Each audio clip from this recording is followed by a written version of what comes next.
நம்ம லைஃப்பில் நிறைய விஷயங்கள் நம்மளுடைய தயக்கத்தாலேயே மிஸ் பண்ணியிருப்போம். இவங்க நம்ம கேட்டால் ஏதாவது தப்பாக நினச்சிருவாங்களோ, நம்ம கேட்டு இவங்க இல்லைன்னா நம்ம மனசு கஷ்டப்படுமோ, அப்படிலாம் யோசிக்கிற நம்ம மூளைக்கு நம்ம கேட்டே ஆகணும், தயங்காமல் கேட்கணும் அப்படிங்கிற ஒரு உரிமையை நமக்கு டக்குன்னு சுட்டி காட்டாது.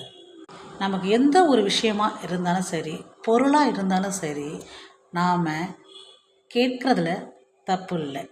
அது தராங்க, கிடைக்கிது கிடைக்கல, அது அடுத்தபட்சம். ஆனால் கேட்கும்போது நம்ம தயக்கத்தோடு கேட்டோம் அப்படின்னா அந்த இடத்துல தங்கு தடையின்றி தயக்கம் வந்து நிற்கும். ஸோ எதையும் நல்ல முறையில் தயங்காமல் கேளுங்க. இது உங்களுக்கு மிகவும் உதவும். தயக்கம் வேண்டாமே. நன்றி, வணக்கம். நான் உங்கள்